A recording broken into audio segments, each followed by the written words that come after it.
Salam damai dan selamat datang kepada semua dalam rancangan Inverse, edisi Bahasa Malaysia. Dan pada hari ini kita akan membincangkan satu topik yang sangat penting, yaitu pemulihan sepenuhnya. Dan bersama saya ialah rakan moderator saya, iaitu Saudari Moniza. Hai semua, selamat bertemu kembali dalam rancangan Inverse edisi Bahasa Malaysia. Dan kita sangat bersyukur pada hari ini kerana kita ditemani oleh dua panelis hebat, iaitu Saudara Dylan dan juga Saudari Valeria bersama dengan kita untuk membincangkan satu topik yang sangat relevan kepada kehidupan kita pada hari ini, iaitu pemulihan sepenuhnya. Terima kasih Saudara Eric dan Moniza. Saya gembira dapat menyertai pembincangan ini. Ya, terima kasih juga kerana sudi menjemput kami berdua untuk bersama-sama dengan anda pada petang ini untuk kita sama-sama belajar dan juga mengupas pelajaran kita pada hari ini. Jadi, sebelum kita mulakan, mari kita serahkan perbincangan ini kepada Tuhan melalui doa pembukaan. Valeria, bolehkah anda memimpin doa untuk kita? Mari kita berdoa. Saya pimpin dalam doa. Tuhan Allah Bapa kami yang berada di kerajaan syurga, syukur dan terima kasih kepada Engkau Tuhan kerana sekali lagi pada petang ini Engkau telah mengumpulkan kami pada petang ini untuk bersama-sama mempelajari firman Engkau dan juga mengupas pelajaran kami pada hari ini. Biarlah setiap kami yang berada di sini akan diberi buah fikiran dan juga iman yang kuat dan percaya kepada Engkau Tuhan, dan biarlah apa yang kami sampaikan sebentar nanti adalah daripada Engkau Tuhan. Berkatilah setiap kami, ampunkanlah segala dosa kami Tuhan. Semua ini kami serahkan di dalam nama Engkau Tuhan dan Juru Selamat kami. Amin. Amin. Amen. Terima kasih Saudari Valeria di atas doa pembukaannya itu tadi. Dan kita sekarang akan beralih ke topik perbincangan kita pada hari ini kerana kita ingin bertanya kepada dua panelis kita pendapat mereka, apa idea kamu, perkongsian kamu terhadap topik yang ingin kita bahaskan pada hari ini. Jadi saya ingin membuka topik perbincangan kita ini mengenai seorang tokoh Alkitab. Kalau saya sebut namanya, mesti kita semua kenal, sangat mengenali tokoh tersebut. Namanya adalah Nabi Elia, di mana Nabi Elia seringkali disebutkan dalam Alkitab sebagai seorang nabi yang sering mencapai kemenangan dalam setiap cabaran yang dia hadapi. Namun pada satu masa, Nabi Elia juga pernah mengalami masa jatuhnya juga, di mana dia mengalami kemurungan yang sangat hebat dan sangat mendalam, yang membuatkan dia tidak berdaya untuk bangkit. Jadi, saya ingin mengajukan soalan ini kepada Saudara Dylan. Bolehkah anda kongsikan kepada kita di sini serba sedikit mengenai latar belakang Nabi Elia yang disebutkan di dalam Alkitab ini? Sudah tentu Saudari Moniza. Kisah Elia sangat menarik kerana ia menunjukkan bagaimana seorang nabi yang begitu kuat dalam iman, ya, boleh jatuh ke dalam kemurungan yang teruk. Selepas kemenangan besar di Gunung Karmel, di mana Tuhan menunjukkan kuasanya melalui api dari langit, Nabi Elia tiba-tiba dilanda ketakutan, ya. Dilanda ketakutan dan melarikan diri selepas menerima ancaman daripada Ratu Isabel. Dalam 1 Raja-Raja 19 ayat 4, Elia bahkan meminta agar nyawanya diambil kerana dia merasa begitu tertekan dalam dan tidak berdaya. Jadi, Saudara Dylan, apa yang anda katakan disebabkan oleh satu ancaman, ugutan daripada Ratu Isabel, isteri kepada Raja Ahab. Jadi, sampaikan satu, mungkin perkataan itu sangat-sangat menguriskan hatinya. Sampai dia sendiri pun meminta kepada Tuhan supaya nyawanya dicabut begitu saja. Jadi, ya, itulah satu kisah yang sangat kuat di sini. Dan pada masa yang sama, Tuhan tidak meninggalkan dia. Dan kita akan lihat jalan ceritanya di mana Tuhan merawat Elia. Mungkin pada masa itu ubat penenang, tidak ada. Ya. Hanya bergantung kepada Tuhan. Hmm. Jadi memang Tuhan begitu dekat dengan Ilya dan dengan penuh belas kasihan dia merawatnya. Mungkin Saudari Valeria, mungkin Anda boleh memberitahu bagaimana Tuhan membantu memulihkan Nabi Ilya. Ya, seperti yang dikatakan oleh saudara Dylan sebentar tadi, kita lihat Nabi Ilya ini seorang yang sangat kuat dalam imannya. Tetapi dengan satu ancaman, satu ugutan daripada seorang ratu, dan ratu ini adalah seorang perempuan. Ya.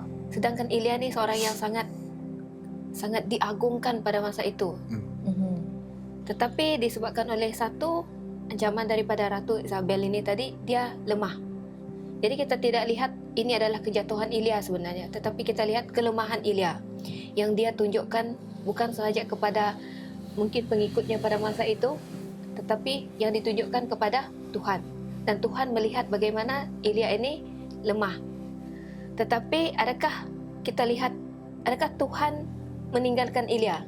Seperti yang saudara Eric katakan sebentar tadi, Tuhan tidak meninggalkan Ilya. Tetapi apa yang dia lakukan adalah dia mengutus malaikat untuk memberikan makanan, memberikan air, tempat Ilya untuk berteduh, udara yang segar, dan juga matahari. Jadi kalau kita lihat, ini adalah elemen-elemen pemulihan kepada fizikal seseorang manusia. Jadi Tuhan memahami keletihan yang dialami oleh Ilya ini tadi. Dan dia tahu bahwa Ilya pada masa itu berada di keadaan yang sangat tertekan, dan dia memberi ruang dan waktu kepada Ilya untuk menenangkan dirinya. Kerana selepas itu Tuhan mempunyai perancangan lain lagi untuk Nabi Ilya. Dan Tuhan memberi rehat, dan dia tidak bertemu dengan Ilya sejurus selepas dia diberikan makanan minuman ini tadi, kerana dia tahu bahwa Ilya memerlukan masa sebanyak 40 hari dan 40 malam untuk bertemu dengannya di Gunung Horeb. Okey. Jadi kita lihat dekat sini bagaimana kebaikan Tuhan itu terhadap Ilya. Dia ingin Ilya sembuh daripada depression ataupun tekanan yang dia alami. Jadi dari apa yang saudari Valeria kongsikan tadi, tempoh masa untuk seseorang itu pulih daripada depresi bukan mengambil masa yang singkat ya. Seperti kita stres bekerja, sewaktu kita diberi masa 2 hari dalam seminggu untuk berehat kan. Kita tidak menggunakan tubuh badan kita untuk bekerja setiap hari.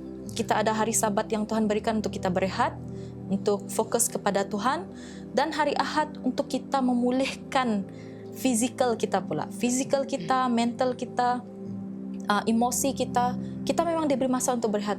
Jadi kita kaitkan dengan kisah Nabi Ilya ini, betapa Tuhan itu sangat sabar dengan proses pemulihan Nabi Ilya ini. Kita tahu bahwa dia menghadapi masa yang sangat sukar. Sebanyak berapa hari tadi saudari Valeria?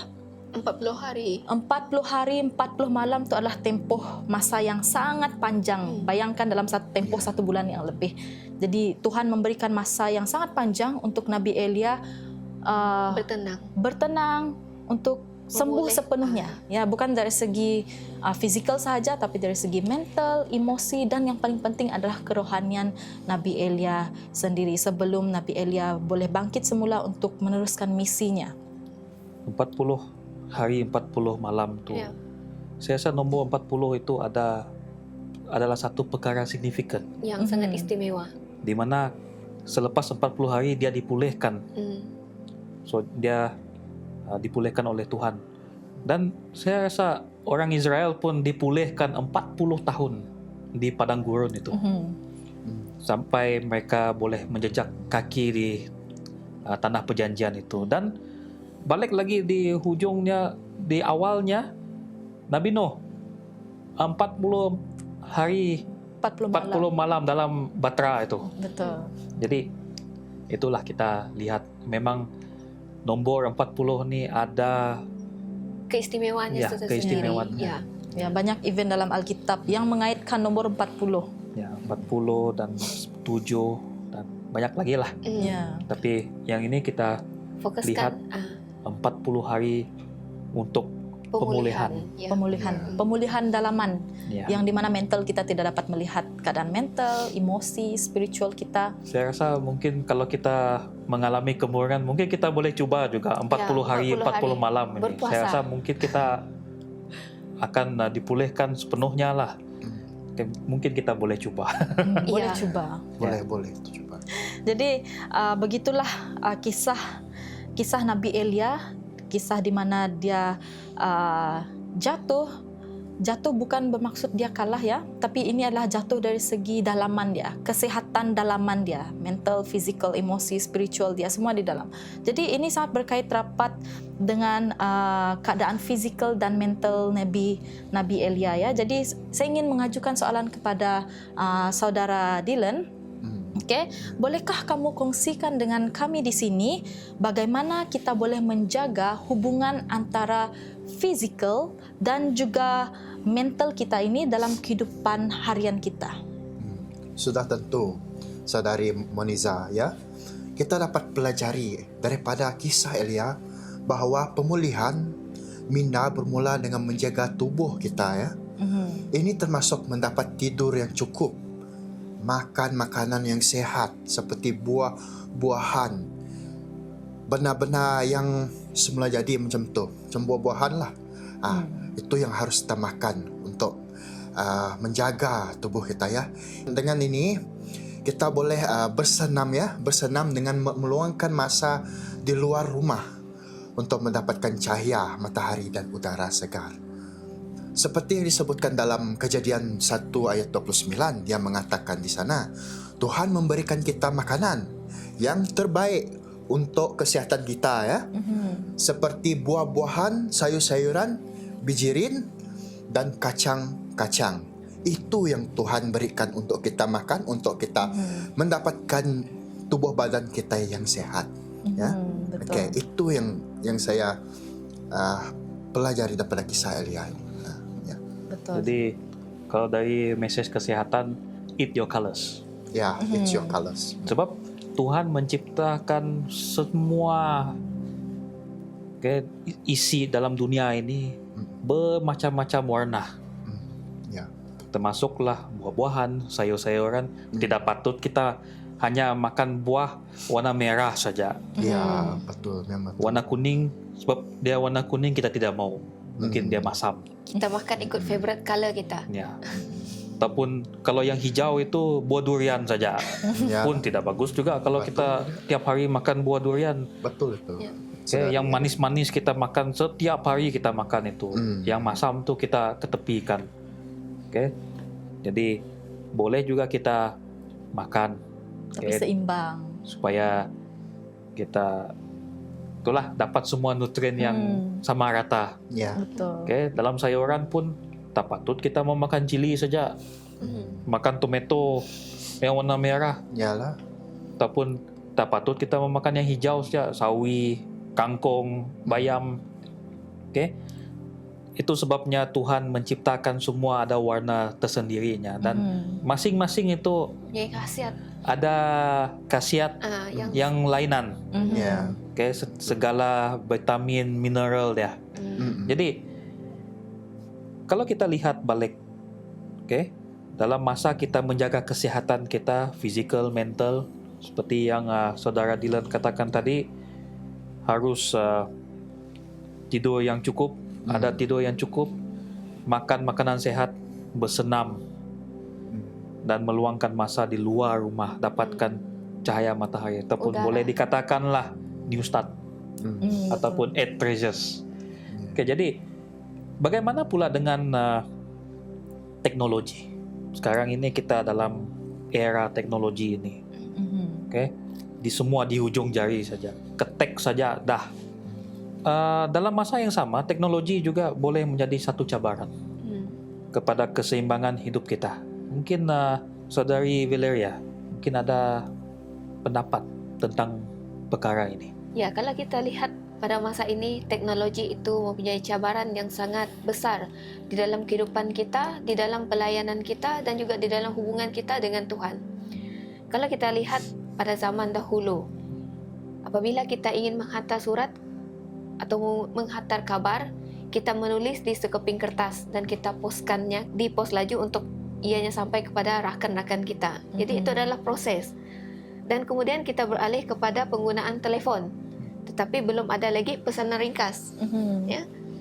Penggunaan telefon. Mungkin ada di antara kita yang pernah menggunakan telefon awam untuk berkomunikasi. Pernah kan? Benar. Dan itu mungkin adalah satu memori kita. Bagaimana perjalanan teknologi itu berubah di depan mata kita sendiri. Dan kalau kita lihat pada hari ini, untuk berhubung dengan orang yang kita sukai ataupun dengan family kita, dengan rakan-rakan kita, kita hanya menggunakan pesanan ringkas. Jadi itu adalah perubahan teknologi yang kita alami pada hari ini. Tetapi bagaimana kita mengadaptasikan teknologi ini dalam pelayanan kita? Mungkin ada di antara kita yang terlalu menghabiskan masa dengan teknologi. Kita scroll kita punya handphone pada waktu pagi sehinggalah ke malam. Tetapi ada juga di antara kita yang menggunakan teknologi untuk pelayanan Tuhan. Dan itu adalah satu kebaikan yang harus kita lakukan dengan menggunakan teknologi yang disediakan pada hari ini. Jadi kita lihat dekat sini bagaimana kita meluangkan masa kita dengan Tuhan, menggunakan teknologi, dan juga bagaimana kita meluangkan masa kita dengan duniawi. Mungkin kita boleh mengasingkan satu hari, one day without phone, ataupun one day without teknologi. Mungkin kita boleh menggunakan hari Sabat itu untuk mengasingkan diri kita daripada duniawi. Bangun pagi, instead of kita tengok telefon ataupun membaca firman daripada telefon, mungkin kita boleh mengumpulkan keluarga kita dengan membuka Alkitab pada hari itu. Dan apabila kita berhabis beribadah pada hari Sabat itu, mungkin kita boleh menggunakan waktu selebihnya untuk kita melayani menggunakan buku ataupun menggunakan lagu. Kita bernyanyi bersama dengan family kita. Dan kita ada 6 hari untuk kita meluangkan masa kita dengan duniawi. Tetapi kita dedikasikan satu hari itu untuk Tuhan. Dan apabila kita bangun waktu pagi ataupun pada waktu malam, itu adalah yang mungkin kita boleh lakukan pada hari-hari lain selain daripada hari Sabat. Dan kita lihat di sini adalah satu praktis yang sangat bagus ataupun sangat efektif sebenarnya untuk kita meluangkan masa kita dengan Tuhan, iaitu apabila kita pulang daripada kerja. Kita lihat kita sudah menghabiskan masa dari pagi sehingga ke petang untuk melakukan pekerjaan duniawi kita. Apa salahnya kita menggunakan daripada petang itu, kita luangkan setengah jam ataupun 1 jam untuk bersama dengan family kita, kita berdoa dan kita menjumpa Tuhan untuk bersama-sama di dalam keluarga kita. Dan itu adalah mungkin cara yang bagus untuk kita mendekatkan diri kita dengan Tuhan. Kita lihat juga dekat sini bagaimana Tuhan mengeratkan hubungannya dengan Ilya. Kita lihat di sini walaupun Ilya ni tadi dia berada di dalam keadaan yang sangat tertekan. Dan juga kita melihat bagaimana cara Tuhan mendekatkan dirinya dengan Ilya. Kita lihat bagaimana Tuhan mendatangi Ilya. Siapa masih ingat? Dia datang dengan 3 cara, ya kan? Dia datang dengan 3 cara, iaitu pada yang pertama dia melalui ribut. Ribut. Yang kedua menggunakan gempa bumi. Dan yang ketiga api.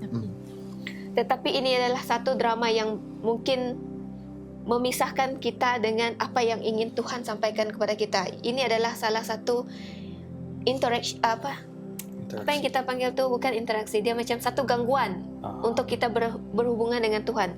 Jadi kita lihat teknologi ini adalah sesuatu gangguan untuk kita berhubung dengan Tuhan.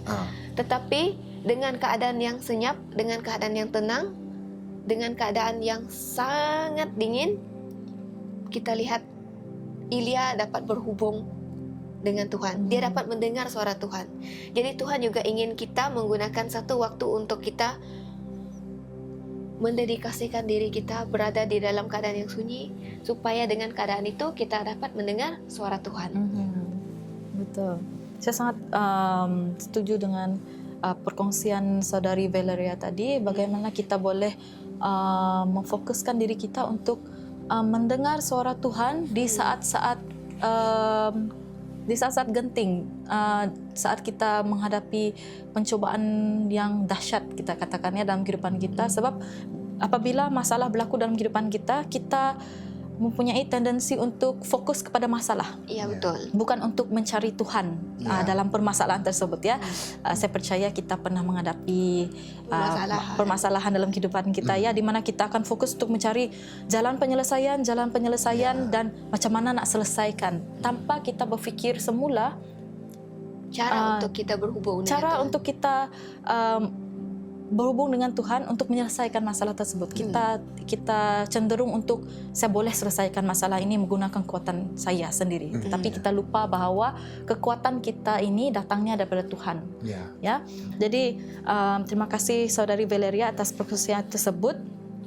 Dan di sini cerita mengenai Nabi Elia ini membawa kita kepada satu persoalan, bagaimana kita dapat mewujudkan keadaan yang sesuai untuk kesihatan mental dan rohani yang baik, kerana kita sedang membincangkan keadaan situasi Nabi Elia ya pada saat ini, di mana dia dalam keadaan yang depresi, tertekan.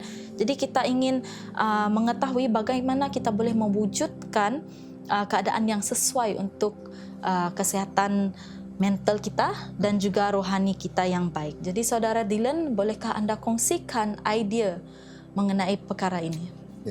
Ya, Moniza, kita perlu mengikuti prinsip kesehatan holistik ya, yang ditunjukkan oleh Yesus. Ini termasuk adalah 4C. Seperti yang disebut dalam buku The Hacking of the American Mind. Jadi dalam buku ini ada yang ditunjukkan di sana adalah 4C di sana. Yang nomor 1 adalah connect, yang nomor 2 contribute, yang nomor 3 cope, yang nomor 4 adalah cook. Jadi yang connect itu yang berarti dia kepada kehidupan kita adalah berhubung dengan orang lain secara pribadi ya, dengan Tuhan. Jadi yang nomor 2 dia tu contribute, menyumbang kepada kebajikan orang lain. Yang nomor 3 adalah cope, menghadapi cabaran hidup dengan berehat, beribadah dan menikmati keindahan ciptaan Tuhan. Yang cook dia ni memasak makanan yang sihat bersama keluarga atau rakan-rakan. Jadi semua ini adalah langkah-langkah penting untuk menjaga kesihatan ya, kesihatan minda dan tubuh kita. Jadi di sini saya menerangkan satu persatu ya. Connect, berhubung dengan orang lain secara pribadi dan dengan Tuhan. Jadi kita haruslah berhubung secara pribadi dengan Tuhan, bukan melalui media sosial macam itu. Tetapi cara kita berhubung dengan Tuhan adalah kita mengambil tempat yang sempurna, maksudnya dalam bilik kita kah apakah. Jadi media sosial jangan kita lihat dulu. Kita berhubung dengan Tuhan, fokus dengan Tuhan ya. Jadi macam mana cara kita ini berhubung dengan Tuhan? Nomor 1, kita haruslah berdoa. Kalau kita berdoa, iman kita tidak ada sempurna. Tapi kalau kita berdoa dengan penuh iman kita, percayalah, doa apa yang kita minta itu dapat dikabulkan. Seperti ada yang di dalam Alkitab mengatakan, sebesar sebiji sawi imanmu itu, kamu tanya kepada pokok, dan pokok itu akan beralih kepada laut kan? Itu seumpama dia tu. Jadi itu kalau kita berdoa, kita haruslah berdoa dengan sepenuh iman kita ya. Itu yang membolehkan apa yang kita minta itu dikabulkan oleh Tuhan. Jadi contribute dia ni menyumbang kepada kebajikan orang lain. Kita haruslah menyumbang itu menyumbang macam apa yang kita sudah pelajari. Kita haruslah menanyakan kepada kawan kita macam mana cara menyelesaikan masalah kita itu. Jadi cope dia tu menghadapi cabaran hidup dengan berehat, beribadah dan menikmati keindahan ciptaan Tuhan. Jadi bukan saja kita menghadapi cabaran. Kalau kita menghadapi cabaran dalam hidup kita ini kan, kita memang kita merasakan diri kita ini macam stres macam tu kan. Stres macam sudah tidak dapat memikirkan apa-apa lagi. Jadi kalau kita tidak dapat memikirkan apa-apa lagi, jadi memang situasi dia itu memang bunuh diri kan. Tapi itu adalah fikiran yang singkat daripada kita semua. Apa yang kita harus pikirkan dalam kehidupan kita adalah kita haruslah berehat dulu. Kita berehat, menenangkan diri. Lepas itu baru kita pergi ke suatu tempat yang sempurna untuk kita meluahkan masa kita dengan Tuhan, beribadah dengan Tuhan, belajar firman Tuhan dan berdoa kepada Tuhan dekat sana dan menikmati keindahan ciptaan Tuhan. Maksud kita pergi luar, macam kita pergi kalau kita ada kebun kah, kalau kita ada tanah dekat hutan kah, kita boleh pergi sana untuk menikmati keindahan ciptaan Tuhan seperti tumbuhan hijau kah, sungai yang jernih, yang apa yang Tuhan cipta itu boleh memberi ketenangan di dalam kehidupan kita. Jadi semuanya ini haruslah penting dalam menjaga kesehatan minda kita dan tubuh badan kita. Jadi itu yang harus kita buat dalam kehidupan kita ini. Jangan kita mengambil cara mudah untuk menyelesaikan masalah kita ini. Ya, itu dia. Mesti kita menjaga kehidupan kita ini dengan beribadah dengan Tuhan, dengan mendekatkan diri dengan Tuhan. Banyak cara dia. Tapi yang harus kita gunakan adalah beribadah dengan Tuhan. Itu adalah satu-satunya. Apa yang dikatakan oleh jangan kita mikir kita ini keseorangan, tetapi cobalah kita merenung dalam ayat Alkitab Yosua 1 ayat 9. Dekat sana dia mengatakan, bukankah telah kuperintahkan kepadamu, teguh dan kuatkanlah hatimu, jangan kecut dan tawar hati, sebab Tuhan Allahmu menyertai engkau dimanapun engkau berada. Jadi dekat sana, dekat di dalam firman itu menanyakan bahawa Tuhan itu ada bersama dengan kita. Dia menjaga kita, dia tidak pernah meninggalkan kita kesorangan. Yang penting kita minta saja, itu yang Tuhan maukan. Kalau macam Tuhan di dalam rumah, kita tidak mengetukkan pintu. Macam mana itu pintu itu dapat terbuka? Kan? Macam mana Tuhan tahu apa masalah kita? Sebab Tuhan sudah tahu masalah kita, tetapi kita tidak mengetukkan pintu. Jadi macam mana Tuhan memberikan berkat itu kepada kita? Jadi haruslah kita percaya dengan Tuhan dan pintalah kepada Tuhan. Yang disebutkan di dalam Matius 7 ayat 7 yang mengatakan, ketuk maka akan dibuka, minta maka akan diberi kepadamu. Jadi itu yang harus kita tanam dalam minda kita, bahwa itu adalah penting untuk menjaga kesehatan minda dan tubuh kita. Baik, jadi sungguh luar biasa praktikal ini. Jadi antara keempat C ini, mana satu yang paling penting? Ya, paling penting itu. Yang paling penting adalah connect kita. Pribadi dalam dengan Tuhan, itu yang paling penting. Jadi sebelum kita melakukan apa-apa, haruslah hubungan antara Tuhan dan dengan manusia. Jadi sebelum kita menutup sesi kali ini, biarlah kita terus renungkan janji Tuhan dalam Ibrani 6 ayat 17 yang mengingatkan kita bahwa Tuhan tidak pernah meninggalkan kita. Jadi itulah yang dikatakan oleh saudara Dylan tadi. Dia sudah baca dalam buku Yosua, di mana Tuhan pun tidak akan meninggalkan kita. Jadi dalam Ibrani 6 ayat 17 sudah terang-terang dinyatakan di sana Tuhan tidak meninggalkan kita. Jadi untuk itu Saudari Valeria, mungkin ada penambahan sebelum kita mengakhiri sesi ini? Jadi kalau kita lihat balik kesimpulan daripada cerita kisah Nabi Ilya ini tadi, kita lihat sekuat manapun Ilya, dia juga mempunyai kelemahan. Tetapi kita lihat dekat sini seperti yang saudara Dylan katakan tadi, bahwa perhubungan itu adalah penting. Dan apabila Nabi Ilya ini tadi mencapai satu kelemahan, satu benda yang kita pelajari daripada Nabi Ilya adalah dia tidak memutuskan hubungannya dengan Tuhan. Kan?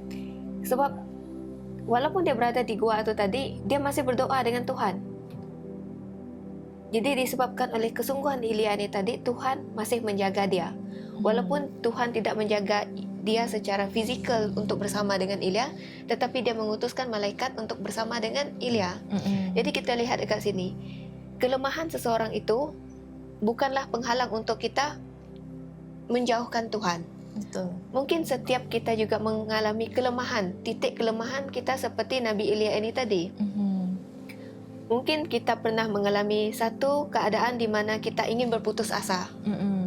Tetapi apabila kita ingat bahwa Tuhan tidak pernah meninggalkan kita, kenapa kita harus meninggalkan Tuhan? Ya, Ya, betul. di dalam kehidupan kita, Tuhan adalah yang terutama. Betul.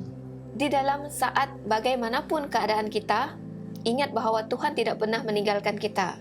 Tetapi kita yang meninggalkan Tuhan. Ya. Dan jangan pernah kita melibatkan ataupun jangan pernah kita mempunyai perasaan untuk berpisah dengan Tuhan. Karena kita tahu sama seperti Ilya, Tuhan bersama dengan dia, Tuhan juga mempunyai waktu untuk kita pulih. Supaya kita kembali untuk melayani dia. Tuhan telah menetapkan isi pelayanan kita di dunia ini. Dan jangan kita berpatah balik dengan kehidupan kita yang lama ataupun dengan dugaan yang kita hadapi itu untuk tidak melayani Tuhan. Karena apabila kita melayani Tuhan, kita tidak mungkin akan menjangkau orang lain. Sama seperti Tuhan ini tadi. Dia memberi masa kepada Ilya karena dia masih mempunyai misi untuk Ilya untuk melayani dia. Jadi saya percaya setiap kita juga di sini mempunyai pelayanan kita tersendiri di dunia ini untuk melayani orang lain dan juga untuk kita melayani Tuhan. Amen. Thank you untuk perkongsian tersebut. Saya tertarik dengan satu frasa ayat yang mengatakan Tuhan tidak pernah meninggalkan kita, tetapi kita yang cenderung untuk meninggalkan Tuhan dalam setiap permasalahan yang kita hadapi. Jadi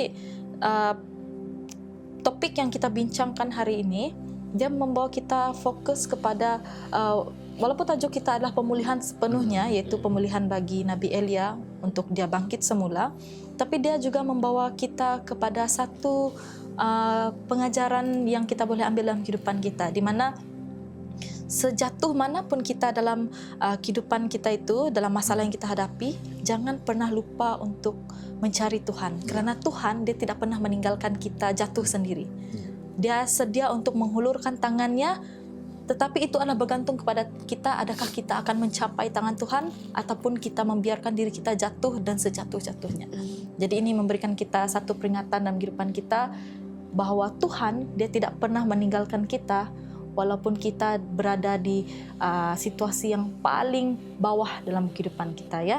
Jadi sekarang kita sudah sampai di penghujung perbincangan kita, dan kita sangat berterima kasih kepada dua panel kita yang sudi datang bersama dengan kami pada hari ini membincangkan topik yang sangat menarik mengenai kesehatan mental, fizikal, emosi dan juga spiritual.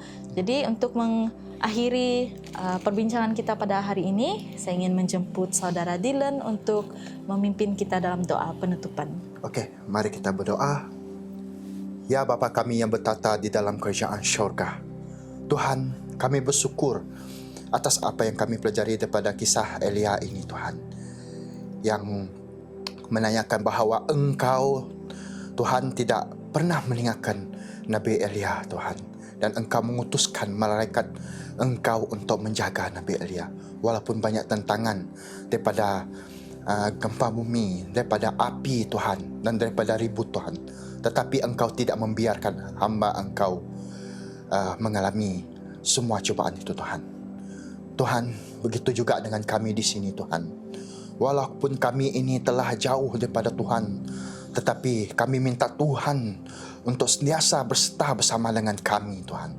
Kami percaya bahawa bila Tuhan berada di sisi kami, Tuhan, kami percaya apa yang kami perbuat semua boleh kami perbuat dengan berkat-Mu, Tuhan. Tuhan, berkatilah kami daripada kesihatan tubuh badan kami dan mina kami, Tuhan, supaya kami dapat memuliakan nama-Mu sepanjang waktu kami, Tuhan.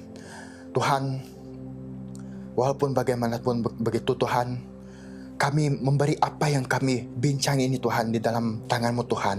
Dan apa yang kami inginkan ini di dalam tangan-Mu, Tuhan. Sebab Engkau sudah terlebih dahulu melakukan mukjizat dengan berkat yang sesuai dengan kami ini, Tuhan. Berikan kepada kami, Tuhan. Dan hari ini, Tuhan, kami berasa bersyukur kami dapat berbincang bersama berkenaan dengan kasih-Mu Tuhan. Dan berkatilah semua kami agar apa yang kami pelajari ini dapat menjadi pedoman dalam pelajaran dalam kehidupan kami ini, agar kami terus memuji mulia nama-Mu Tuhan. Dan di sini kami serahkan doa kami ini di dalam nama-Mu Tuhan Yesus yang menjadi juru selamat semua kami dan penebus kami. Haleluya. Amin. Amin. Amin. Terima kasih Saudara Dylan. Dan terima kasih kepada semua penonton kerana menyertai kami pada hari ini. Jangan lupa untuk terus mengikuti rancangan Inverse edisi Bahasa Malaysia. Sampai jumpa lagi. Tuhan memberkati.